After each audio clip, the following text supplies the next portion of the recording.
Can everybody hear me? Yes. Okay, excellent. Hello, everybody. Sorry for that. We're so pleased that you can join us for this seminar on the seminal new book that's just been released by IFPRI, Agricultural Development, New Perspectives in a Changing World. We're very excited to have the two co-editors of this book with us and some wonderful discussants as well.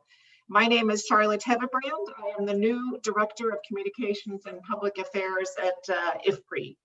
We're very keen to hear from you, so please make sure that you submit your questions so we can get to those after the speakers are finished with their remarks. You can submit your questions on ifpri.org, Facebook, LinkedIn, YouTube, or by using the hashtag AskIFPRI on Twitter. So without further delay, let me turn the mic over to the Director General of IFPRI, Dr. Johan Swinnen. Over to you, Jo. Thanks very much, Charlotte. It's truly great honor to be able to give this introduction here, make a few introductory remarks. I mean, this is a great task to do this. I mean, the publication that we are introducing today, the book that this launches, I think it's an important achievement. It's a stellar set of editors. I mean, Otsuka, who has probably edited or written more books than anybody else in our field, and is a giant of the profession, together with Shenggen Fan. And as we all know, Shenggen has been Director General of IFPRI for more than 10 years. But at the same time, I mean, beyond that, he has been inspiration and has shown great leadership in this field. And together, I think they have done a great job in editing this really important new book. It's also great for us at IFPRI to publish this because it's squarely in our field, and we really hope that we can make a contribution in this way. It's a very timely book. I actually went back in my library to check when the last edition was from the famous International Agricultural Development book, the famous book by Carl Icahn and John Staats. I actually got a copy here, and the last version was published in 1998. And so that's a long time ago. That's almost 25 years ago. And of course, a lot has changed since then. So we've had major advances in theory, in empirical methodologies. There's new data sets available. We've had developments in other fields of in other scientific disciplines, which have relevance for us, which are important, which we can integrate in our insights. And there's a whole bunch of new challenges. And there's the global markets have expanded rapidly over the past 20 years. Urbanization has strengthened global resource degradation, global warming, obesity that is rising, and now, of course, the threat of pandemics. These are all new developments. Some of them are old, but have gotten a new urgency. And so there is. It's really great to have this new volume, which is addressing a number of these things in much more current approaches than was in the volumes that were available before. For example, I just quickly checked the Icahn and Staats book had no chapter on nutrition, which would be hard to not to have today, I think, and I see that. And Will Masters is one of the discussants. I'm sure Will may reflect on that. So with that, I'm not going to take more time. I'm going to give the floor to the people who edited and wrote the book. And I also look forward to the discussions today. I just want to mention that Uma Lele was normally going to be on the program today. Unfortunately, Uma could not make it. But with Will Masters and Will Martin, the two Wills will do a great job, I think. Over to Kei and Shenggen, I think. Thank you. Thanks so much, Jo. Our first presenter then is Keijiro Otsuka. He's the Professor of Development Economics at Kobe University, and also the Chief Senior Researcher at the Institute of Developing Economies. As Jo mentioned, Kei is one of the two co-editors of this book, and he's going to walk us through the inception and the birth of this book, as well as highlight some of the key findings of this very long and seminal textbook on agricultural development. The floor is yours, Kei.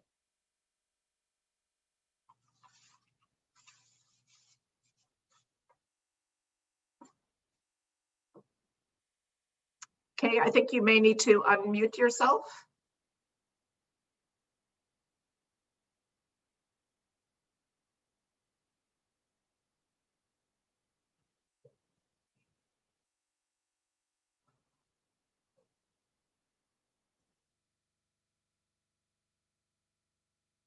bottom left. There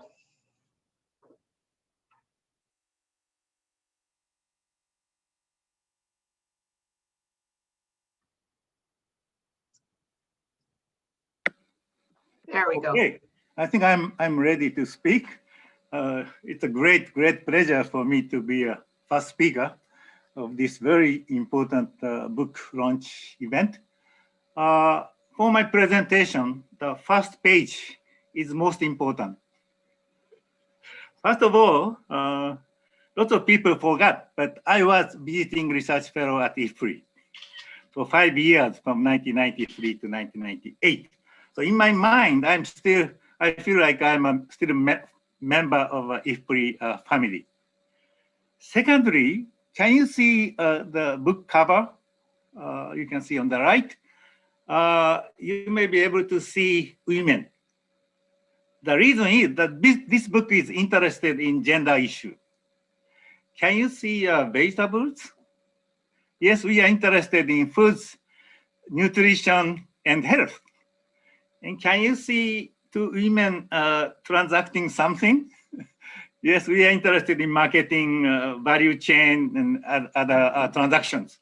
So this book cover symbolizes a lot of new things which are included in our book. Okay, let's go on to the second page.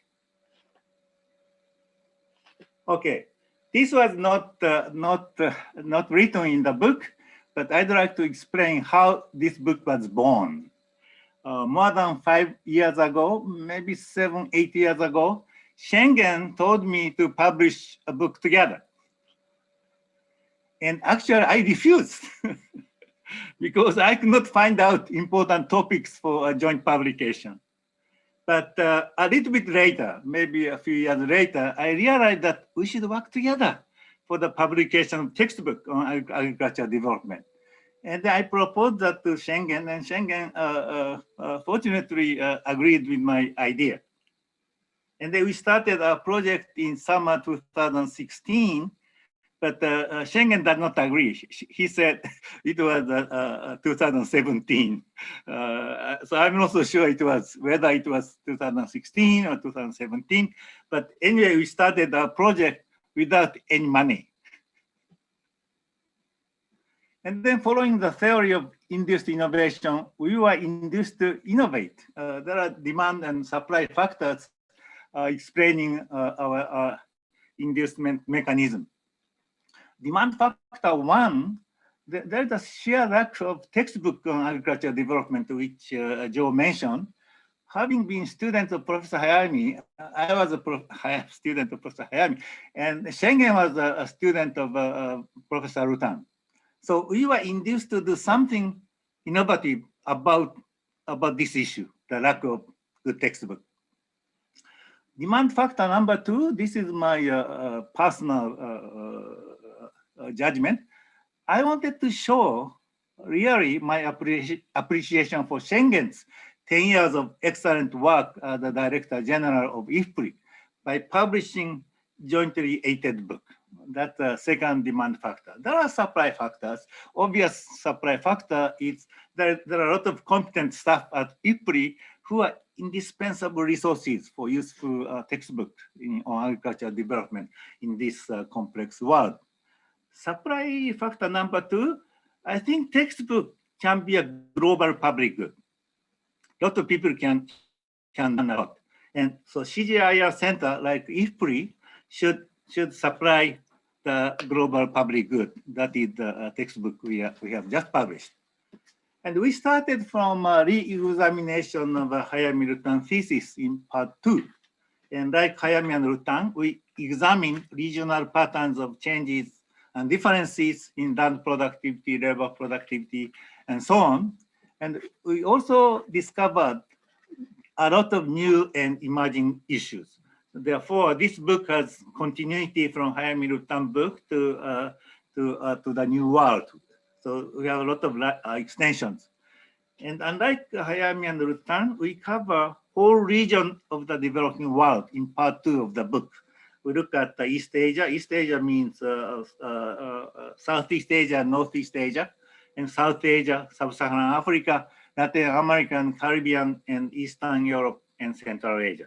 That's one of the characteristics of this new book. And then we found that while induced innovation theory is consistent with high land productivity development path of East Asia and South Asia and Sub-Saharan Africa, but there are a lot of more diversities, which is illustrated by our figure 1.2.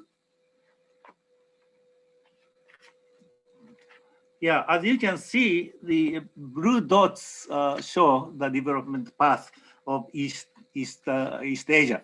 But obviously, East Asia was followed by South Asia.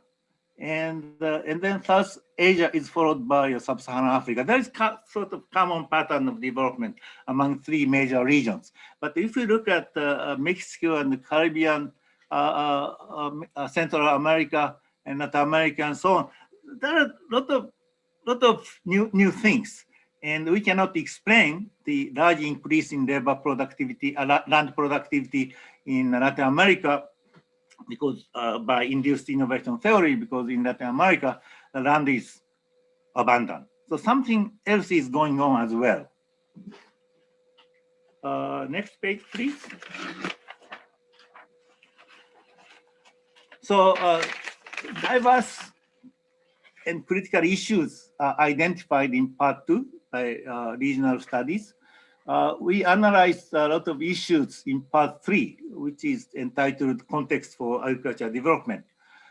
We found from the regional studies that in addition to the conventional issues of productivity, growth, or improvement for food security, new and diverse issues of agricultural development are arising, such as rapid urbanization, nutrition, health, gender equity, and climate change, and so on. Unique and variable characteristics of sorry, not his, but this textbook is comprehensive coverage of topics owing to the dedicated contributions of roughly 40, to be accurate, 41 top experts in respective areas of agriculture development. Another characteristic is that this book is highly integrated with a common purpose to draw implications for achieving multiple development goals. Major issues in part 3 include urbanization, nutrition, transformation of the rural economy, food value chain, international trade, and political economy. Urbanization and income growth led to increase in non-farm income of farm households, rural to urban migration, and increased demand for high-value agriculture products, which stimulated the development of supermarkets, contract farming, thereby affecting poverty and nutritional security. So this is a very brief summary of what we did in part 3. And in part 3, there are also other issues which include gender, credit, insurance and natural resource management. Role of property rights in natural resource management in community is properly emphasized, and also property rights have something to do with the allocation of budget within the household. These issues are highlighted. On the other hand, new innovative approaches discussed for effective credit provision and insurance program for the poor people. So, and then we ended up with the strategy to achieve multiple development goals in the final part, that is part 4. Agriculture is both victim and cause of climate change, and chapter 19 is concerned with the climate change and its impact on agricultural production. Whereas chapter 20 highlights the importance of growing water scarcity. That is followed by agricultural research issues discussed in chapter 21. Particular focus was placed on adaptation and mitigation of climate change by means of agricultural research. And then we have a concluding chapter, that is chapter 22, which identifies 6 strategic components to achieve multiple development goals. first, empower consumers with knowledge of nutrition and health. That is obviously lacking. In order to improve the linkage between nutrition and health, we really have to help consumers realize the linkage among them. And then number two, we argue that we should transform farmers into entrepreneurs.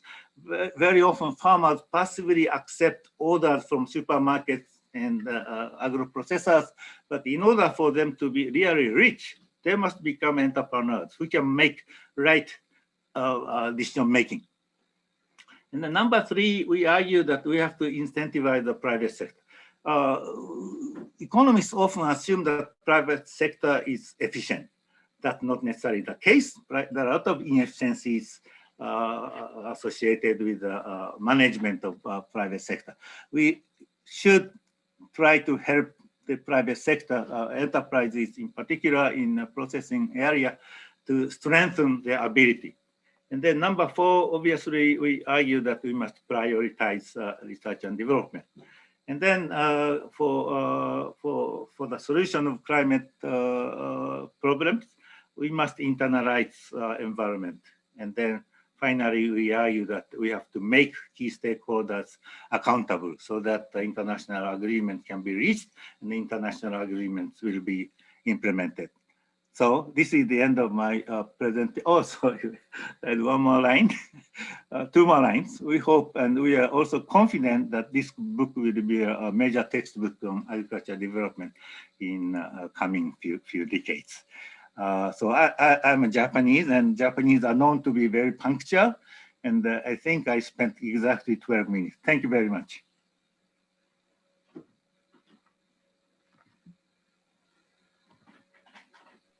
Thank you very much, Otsuka-san. We appreciate that overview. It's now my pleasure to turn to Professor Shenggen Fan. He is Professor and Dean of the Academy of Global Food Economics and Policy, AgFEP for short, at the China Agricultural University. He is, of course, also on the CGIAR system board, and perhaps most importantly, the past Director General of IFPRI. So a very warm welcome, virtual welcome back to IFPRI, to you, Shenggen. And we look forward to your highlighting some of the key findings of this important work and how it fits into the bigger dialogue on food system transformation. Thank you, Charlotte. It's great to work with Kay. As Kay said, that this book itself is an innovation. It's an induced innovation from demand and a supply side factors. So I'm not going to repeat what we have already done. Through this exercise for the last 4 or 5 years, I learned quite a bit from the more than 40 authors, in different areas: nutrition, environment, climate change, trade, market, gender, and so on. So I have drawn all the lessons, inputs from this book chapters, and formed some of my sort of thinking on reforming or reshaping food system for human health or planet health. So it's indeed that the rapid transformation has happened in agriculture and the food sector. So in our introduction chapter, the global issues authored by Margaret Swinnen, Kay and myself, and 5 regional chapters. Obviously, urbanization, non-farm development, trade, and value chain all have been part of the transformation. But in the meantime, we are facing tremendous challenges: inequality, gender, and nutrition, malnutrition, overnutrition, undernutrition, climate change, natural resource degradation, lack of access to insurance, social protection, and beyond. So what do we need? We needed to reshape our food system, or embrace an agri-food system approach to make sure that we will use food system as instrument to achieve multiple development goals. And some of these instruments include R&D, innovations, and well, obviously policy. But one critical issue is the political economy. So how we're going to move the needles forward. I think you co-authored that chapter. Now, we know that the hunger and malnutrition is still a big challenge to us. So business as usual, we will not be able to achieve zero hunger or zero poverty by 2030. On the contrary, the number of poor, number of hungry people will actually increase. But by 2030, we will have more than 800 million hungry people compared to 690, maybe another 100 million because of COVID-19. So we do not see a declining trend at all. Now, of course, the lack of micronutrients, called hidden hunger, 2 billion people suffer from that. Overweight, obesity, another 2 billion. So if you walk in the street, whether it's in Beijing, Shanghai, New York, or Washington, every 2 person you see is either overweight and obesity. So that is a big concern to us. On the other hand, our planet is sick. Planet health is threatened. So look at the planetary boundaries. So the genetic diversity, the use of nitrogen, phosphorus, and so on. You can see all this actually are related to food and agriculture, because our practice in food and agriculture sector that has threatened our planetary health. And on the left side, you look at the climate change. The food and agriculture sector accounts for probably 25 to 20% of total greenhouse gas emission. If everything else achieves its zero emission, just food and agriculture alone will push our planet temperature probably 1.5 or 2 degrees higher.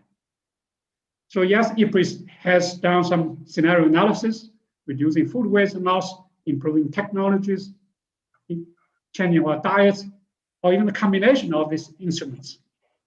Even with all this, we will still emit more carbon into the air from our agriculture and food system. So we must do things differently and drastically, urgently. So food system must be transformed to tackle global challenges. The 17 SDG goals, you will see at least half of the goals are directly linked to our agri-food systems. Probably all of them are directly or indirectly linked to the food system. So some of my IPRI colleagues, Derek Hattie, Tim Thomas, and Chris Rowe, and I have co-written a paper on how we're going to transform food system, or what is the economics of food system. So lots of rhetorics and lots of, let's say, statements about the transformation of food system. But there's a lack of serious economic analysis. In that paper, we try to use a framework to look at the trade-offs and the synergies of different instruments in pushing our food system to different directions. For example, our food system must be productive, must be sustainable, must produce nutritious, healthy foods, must be inclusive, and it must be resilient. And COVID-19 obviously is a wake-up call that our food system must pay attention to inclusion as well as resilience. I think IPRI Global Food Policy Report 2020 very much focused on these 2 issues. Now, so how are we going to do this? Yes, CGIAR is good in technology, but I think the future technologies must have multiple wins. Wins in yield, of course. Wins in nutrition. And wins, let's say, in resilience, in reducing environmental carbon, environmental footprints. So wins, nutrition, environment, and productivity. And the biofortification is a very good example. So I think now we have many technologies that can increase the yield, save water, and probably protect our natural resources. But in the meantime, if we can add a nutrition into the food crops, then we will be able to achieve multiple wins. Of course, other technologies, precision agriculture, artificial intelligence, big data, can also push towards all these directions. Now, we also must embrace non-agricultural technology. I think Wenrutan and Hayami have not envisioned that non-agricultural technology sometimes have even much bigger game-changing impact. than agriculture technologies per se. For example, mobile phones, e-commerce, internet platform to link smallholders with millions of producers, reducing transaction costs, and to ensure that the traceability part is really big game changer. We needed to follow, we needed to promote. Novel foods, Impossible Burger, Beyond Meat, all these technologies beyond agriculture. It's more biotechnology, more food processing technology that can also help us to produce more healthy, nutritious foods with much less carbon footprints. So we have seen some of these technologies. Now let me come back to the hardcore of our business policy, reforming subsidy support policies. So right now, the whole world is spending more than $700 billion on subsidizing water, fertilizers, pesticides, and many other inputs to produce grains. We think, and this evidence shows that these subsidies are not sustainable, do not produce healthy, nutritious foods, they are not economically efficient. So can we repurpose the subsidies and use this money to invest in producing healthy, nutritious foods, not only in R&D, but also the whole value chain, whole supply chain development, and try to educate consumers. Reforming fiscal policies. Can we tax unsustainable, unhealthy foods? Tax them. But with the revenue, we don't want to submit all this revenue just to the government treasures. Can we use this money? Can we keep this money in food and agriculture sector? Again, to support the production of nutritious, healthy, and sustainable foods. And use part of that money to enhance nutrition targeted social protection. The social protection is very much needed. During the COVID-19, we have seen that more people need protection. I think the people who need protection double or triple. Can we also include nutrition as part of the condition? Then institutions. Yes, property rights. I think the free riders problem, lack of secured property rights are some of the major causes of the market failures. So strengthen the property rights and empowering the woman. The woman lacks access to land, to water, to other productive assets, to technical services, to income, to political voice.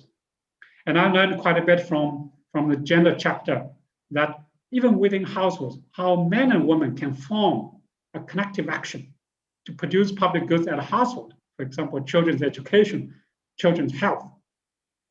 And then finally, strengthening resources rights.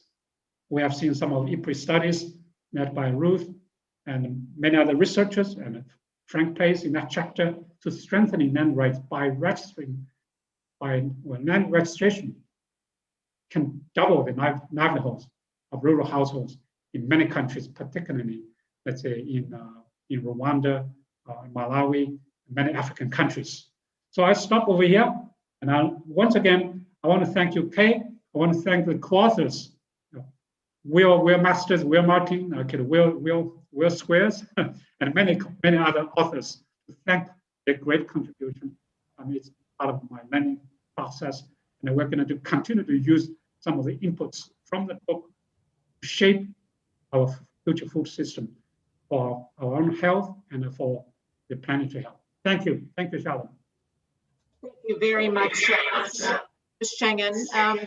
Before we move to our discussants, let me remind you to please go ahead and submit your brief questions. You can do so on ifpri.org, Facebook, LinkedIn, YouTube, or again by using the hashtag AskIFPRI on Twitter. And it's now my pleasure to turn to our two discussants for this event. And Yo mentioned that unfortunately, Professor Umalele is not with us today, and we hope to have her join us for a future IFPRI seminar soon. So we will start off with Professor Will Masters. He's the director of the Imana Fellowship Program and professor at the Friedman School of Nutrition Science and Policy at Tufts University. And we're grateful that you can be with us today, Will.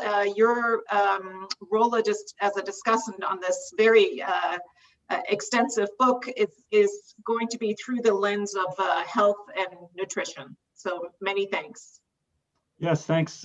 Thanks, Charlotte, and thanks to everybody for joining. I just want to start by saying what an honor and a pleasure it is, really, to echo what Yo said at the outset, that you know, people on the call who've joined, you know, should be aware that you know, Kei and Shenggen, the authors of this book, are really, you know, for someone like me, among my professional heroes, and it's really been an honor to share the process of creating this book, from initial workshops and discussions to the product that you see now. So I want to share just two ideas, really.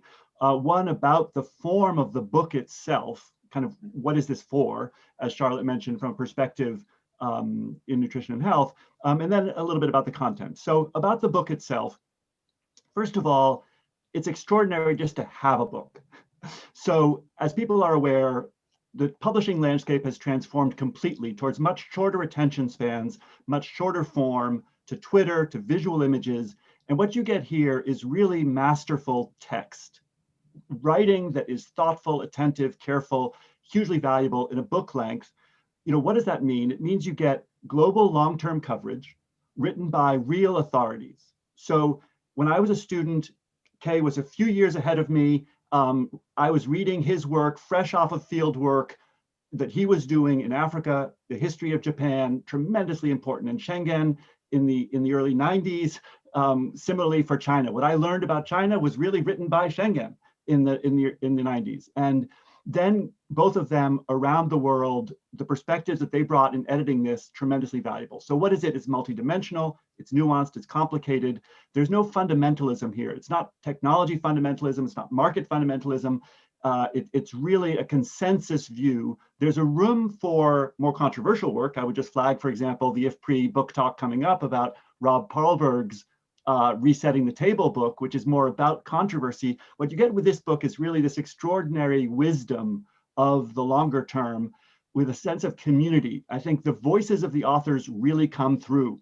So when you get to the chapter on gender from Cheryl Doss and Agnes Kisumbing, you really hear them. It's very brief, it's to the point, it's beautifully written. It's really a remarkable chapter. When you get to Johan Swinnen's chapter on political economy, you hear his voice, I think, remarkably. And with Tom Reardon's chapter, for example, on value chains, that staccato style, it's really remarkable. So we feel that we have a community of people with tremendous wisdom.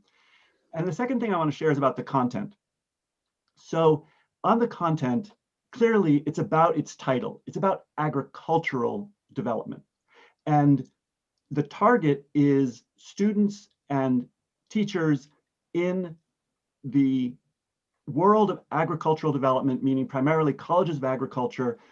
As Charlotte mentioned, I have the honor to lead a fellowship program called the Amana Fellowships Program, which is part of the Agriculture, Nutrition, Health Academy. We work with agricultural colleges and health schools and policy schools all across Africa and Asia. And I think there's many, many young faculty just starting out, needing materials for their courses. This is a great, great resource for them, but it's really written for agriculture. So I hope that it attracts an audience from outside of agriculture as well. We'll see whether people are able to access it. I'm very curious about the download statistics that I hope IFPRI will monitor. I'm very curious whether it's possible to get this to be a form that's readable on a phone.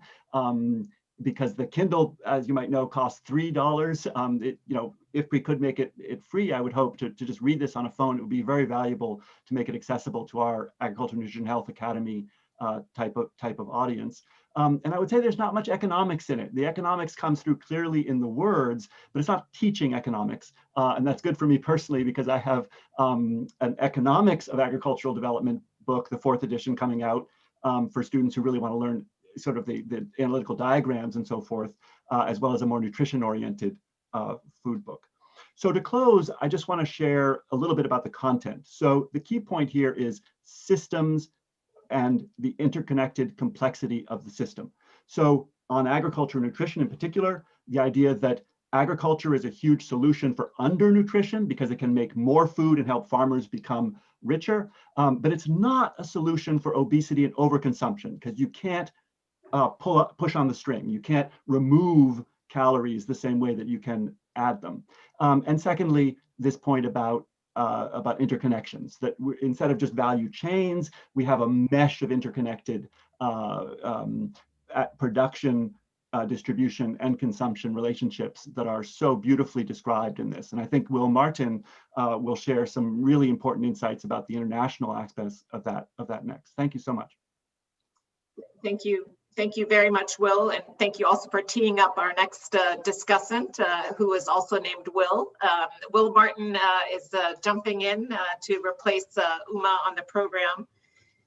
Will is a senior research fellow in IFPRI's Market, Trade, and Institutions Division. He is also, of course, the co-author of this book's chapter on international trade and agricultural development, along with Kim Anderson. So we're really pleased to give the floor to you, Will, to speak about the key findings from your chapter. And again, feel free to put them into a slightly bigger context. I think with the COVID crisis, there's a lot of discussion about whether disruptions in value chains should lead countries to rethink their strategy with regard to potentially trying to arrive at food self-sufficiency and how much to rely on trade.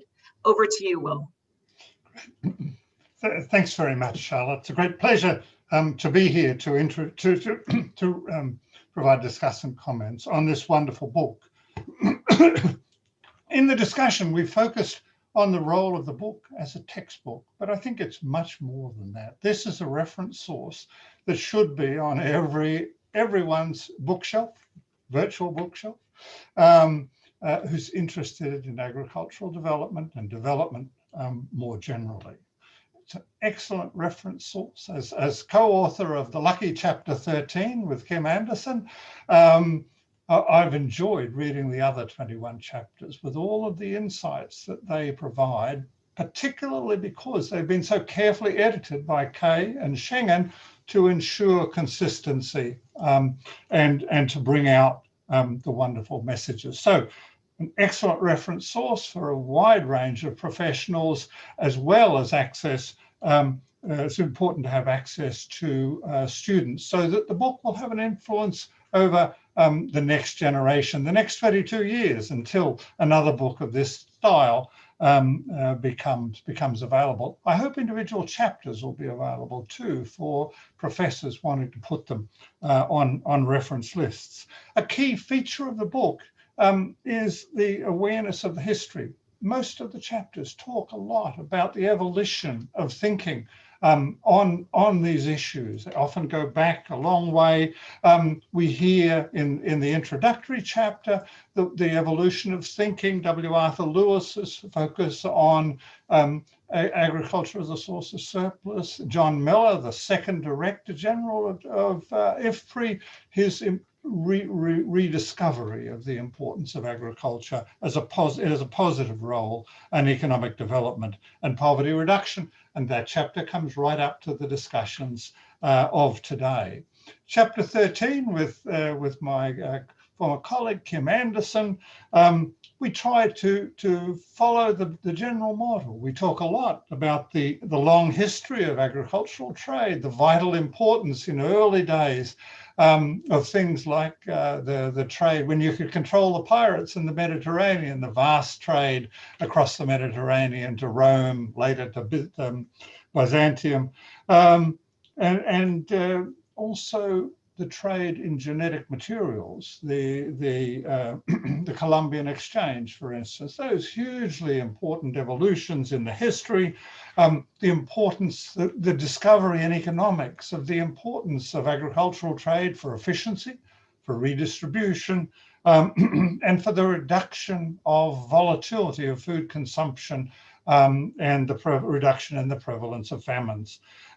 The evolution of agricultural trade in the 19th century, when transport made it possible, improvements made it possible to move large amounts of agricultural products, for instance, across the Atlantic, and the Corn Law reforms made it feasible, the policy reforms that made it feasible. The disaster of the 1930s, the Smoot-Hawley tariffs, and the tumble into self-sufficiency and the poor consequences of that. the challenges of interest groups to securing reform. And here, chapter 13 ties in very closely with chapter 14, Johan Swinnen's excellent chapter on interest groups and political economy of reform. Kim and I then turned to the progress that was made in the post-war era, particularly in reform at the national level, regional level, and particularly the big rounds of trade negotiations through the Uruguay round and the unfortunate demise of the Doha Development Agenda. We then look at the importance of ongoing reform, and here Charlotte's point about COVID is hugely important. Trade's actually been very helpful in complementing domestic production of trade. It's would be undesirable if we went down the path of policy we've seen first in protective equipment and now in vaccines of self-sufficiency and export restrictions. Trade reform remains hugely important, probably more important in the context of climate change. And then I think there's a beautiful wrapping up chapter, chapter 22 by Kei and Shenggen, that brings it all together, that highlights many points from the individual chapters and also makes a fundamentally important point. We've moved from having just a couple of policy goals for agriculture and agricultural development. We've always been worried about improving efficiency, about reducing volatility and famine and food insecurity. But now we have many, many goals that we encapsulated, for instance, in the Sustainable Development Goals, 17 goals. With so many goals, we need to think very hard. And how do we coordinate? How do we prioritize policy for development? I think there are some new and interesting questions raised right at the end. This book's going to make a huge contribution to improving understanding for the next generation. And I want to thank Kei and Shenggen for their great work in bringing it to fruition. Thank you. Thank you very much, Will. I think the breadth of the book has been well laid out. Given the fact that this is really also a history book, I'm actually going to kick off with a question to Kei and Shenggen. The book makes the point of what an extraordinary age we're living in and how many new challenges the agri-food sector is facing. Do you think that this sense of many new challenges, many new requirements is unprecedented? If you look back at the history of agricultural development, do you think that there were times when people felt equally perhaps a bit overwhelmed by everything that the ag sector had to deliver? Or would you say this is really a unique moment in the global history? It's a big question, but over to you, Kei and Shenggen, if you'd like to answer that. Thank you very much. Yes, this is a very difficult time and kind of a turning point. In the 1970s, when I was in the graduate school, I studied how to increase food production of rice, production of wheat, production of maize. But if you look at the contents of the book, we cover so many issues, many goals, as Will Martin pointed out, and many, many issues. So it's impossible for one person or two person or three people to write a textbook now. Who knows about climate change, gender, international trade, political economy, insurance, and technology, and so on and so forth? It's impossible. So I thought we need collaborative project to prepare the textbook. But it's not easy to invite 40 competent staff, researchers to contribute. But then I realized that, oh, it's free. IFPRI has a huge collection of competent staff. So, so that was one of the ideas which came to my mind. And then Shenggen was a boss of such great place. So only in this place, only in this occasion, we can do something unprecedented. And I'm very pleased to hear very positive assessment of the book from Will Martin and Will Mustard. Thank you very much. Charlotte, I just wanted to add a couple of points. I think the challenges we are facing today are really unprecedented. Climate change, COVID-19 really made our agriculture and food system very vulnerable, very vulnerable. But I see an urgency. So I also see an opportunity. So if we just narrowly focus on production, agriculture production, like what we did in the 70s, like Kay said, I think actually we lose an opportunity.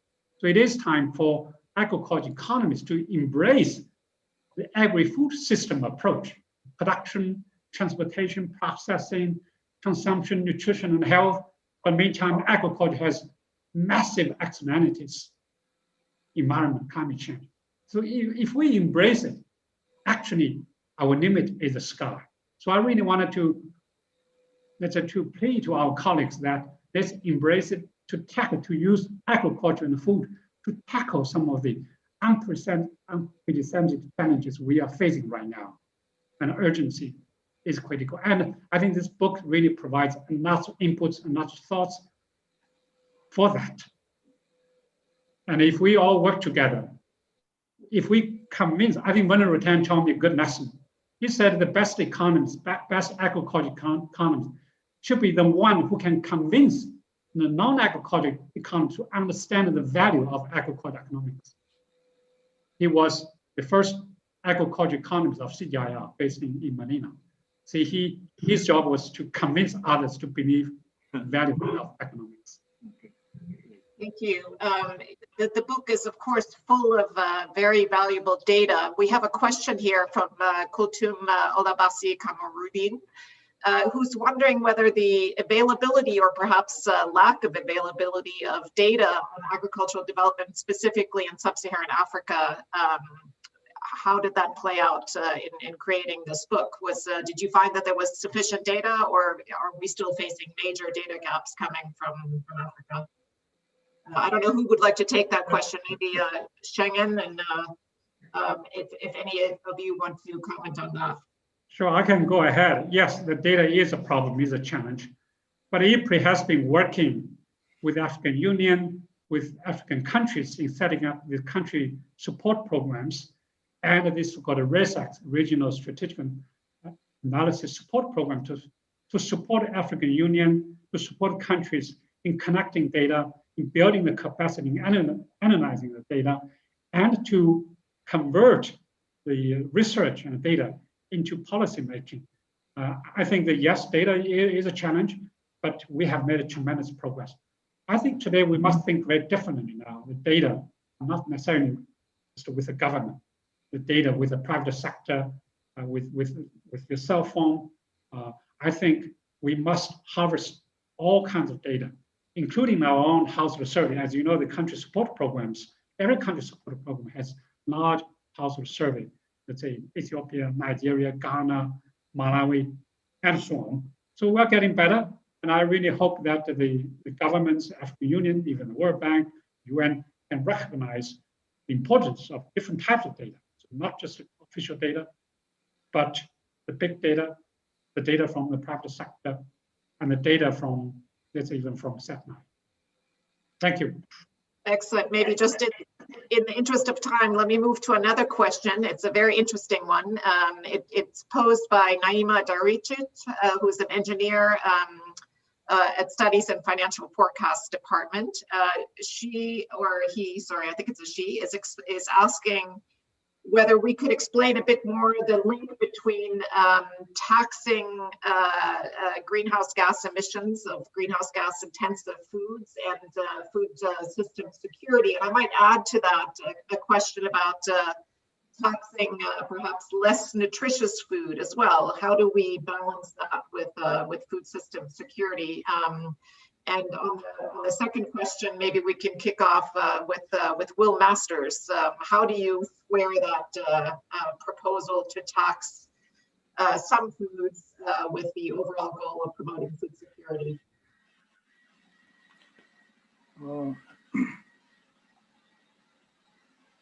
Can I say a few words? Yeah, let me first, Will, do you want to jump in on that, Will Masters? Sure, yeah, I think the work described in the book really reflects well the consensus views that, yes, prices matter a lot, access to trade and markets matter a lot, but so does technology and so does regulation, where food composition has changed greatly. We now eat foods that don't come from farms in the main. We do some, but mostly we eat food that comes from factories, literal factories, food industry. And so, of course, the composition of the food that we eat from industry is not what comes from the farm. And so directly addressing that through regulation, as opposed to just trying to tax, might be one of the kinds of things that we talk about in the nutrition chapter, and that is extremely important regarding overconsumption. So agriculture as a solution to undernutrition, but other things to regulate the food industry as a solution for overconsumption is the main theme of our nutrition chapter. Excellent. Kay, over to you. Yes, in order to reduce climate change or prevent global warming, we need taxing. I agree. But in order to tax properly, we have to be able to measure the amount of emission, amount of effort to reduce emission. We must be able to measure it.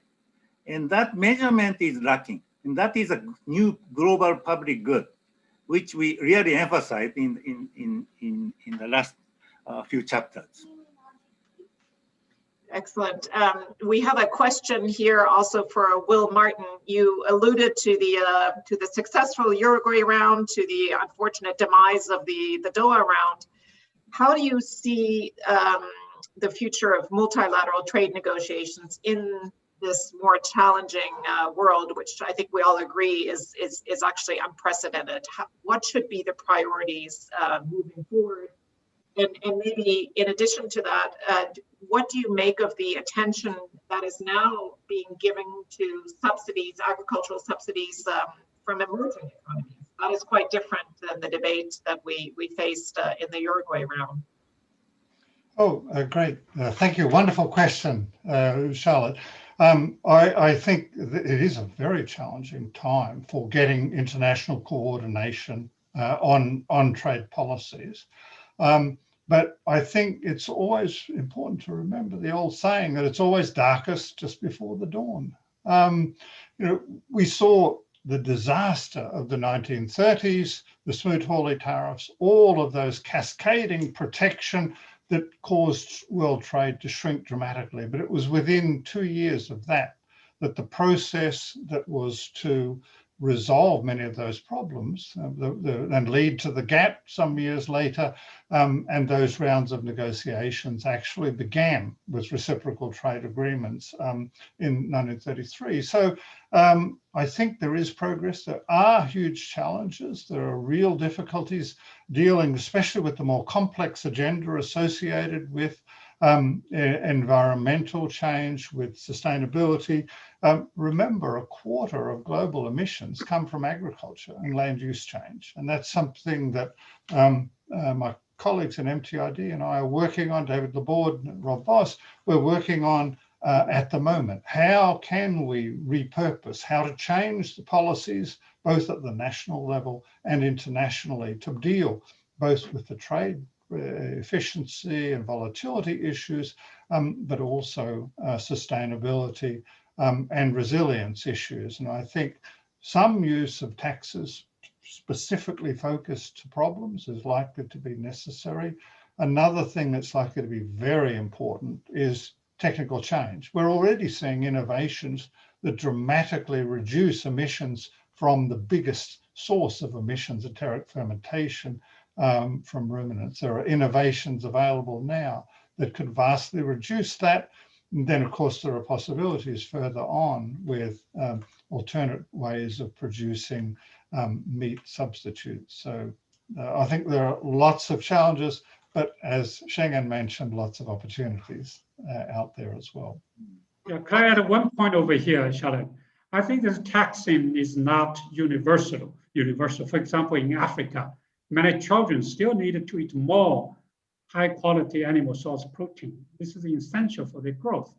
So what we really mean is, let's say for Europe, for US, Canada, or even Australia, they eat nuts, red meat, they contribute to climate change, and can we tax them? But in the meantime, we use tax revenue to support more sustainable, more resilient livestock production, that can also help to reduce carbon emission.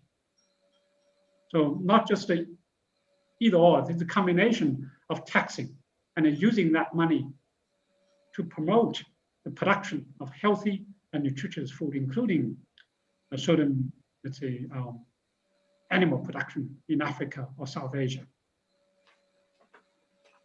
Good point.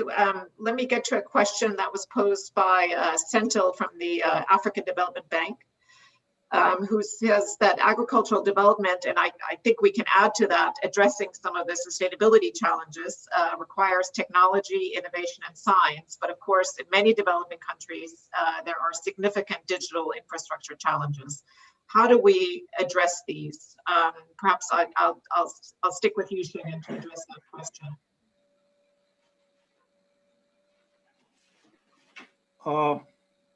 One of the questions I posed in the book is why green revolution took place in Asia since 1966.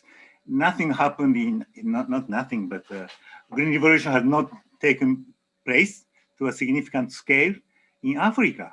Also, why there are very few agro-industrial clusters which are engaged in processing of foods and sorting out foods, grading foods for selling to supermarkets. My view is there's a lack of investment in human capital, particularly management. If we think of nutritious new foods, farmers do not know where they get the seeds, how to grow them, the new crops. We have to invest in the diffusion of the new knowledge. Similarly, I don't think agro enterprises managing the businesses in a very efficient way. Even in Asia, the enterprises have a lot of problems because of the information spillovers. That means externality. So there's a underinvestment in knowledge and also knowledge diffusion. So I strongly argue in chapter 11, I think, in the transformation of the rural economy, we really have to invest in human capital much more than before. Thank you. Thank you. Yo, I would like to turn to you with a question. Give us an overview of the key factors we need to be thinking about when it comes to political economy. What are some of the key points that you made in that important chapter of this book? Whoa, that's a that's a big question.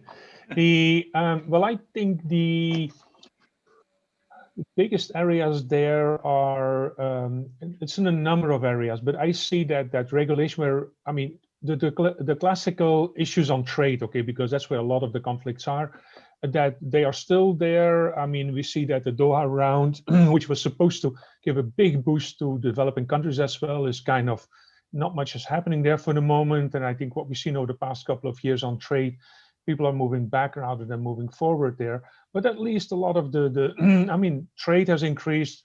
Actually, global trade intervention in agriculture has come down significantly over the past 20 years. And so I think that's very good as well. And the emphasis on less distortive support. I think there's a lot of issues regarding the regulatory issues. I mean, that goes, and there's a lot of different things where Will Masters talked about in terms of regulation of different, the food industry, but also things like geographic indication. GIs is going to be a big thing in trade. They are already. And so a variety of regulation. Think about CRISPR regulation. I think that's maybe the most important thing right now, if I would have to pick one. I mean, we already have the European Union blocking GMO use, which is spilling over in Africa and the other developing countries. And so CRISPR is right now restricted. I mean, if that restriction would stay there and basically spill over across the world and things, I mean, I think that would really have tremendous consequences because it may link into other technology regulations, etc. as well. And so this is, I mean, there's a lot of stories on it, but the analysis of it is relatively limited, I think. And so it's a very important thing. Great, thank you. Well, we are unfortunately out of time. I think we have just really scratched the surface of this very rich book. But I hope we've encouraged everybody to pick up the book. As Will Masters said, it's nice to have an actual book to turn to, and so I hope we've whet everybody's appetite to pick up this really incredible public good. And I congratulate Kei and Shenggen for pulling together such a large collection of important chapters. As was mentioned, we had some 40 authors involved, and many of them, by the way, from IFPRI. So many thanks to all the presenters for a very good discussion. I'm sorry we didn't get to all the questions. In closing, let me invite the audience to join us for another upcoming book launch at IFPRI on February 9th. We will be launching the book on an evolving paradigm of agricultural mechanization development. How much can Africa learn from Asia? So also a discussion that will be very relevant for this broader discussion. Many thanks to all of you who have joined. A big thanks to Katarla and the whole CPA team that is working to put together these seminars, and I wish the rest of you a very nice rest of the day or evening, wherever you may be. Thank you so much. Thank you. Thank you very much.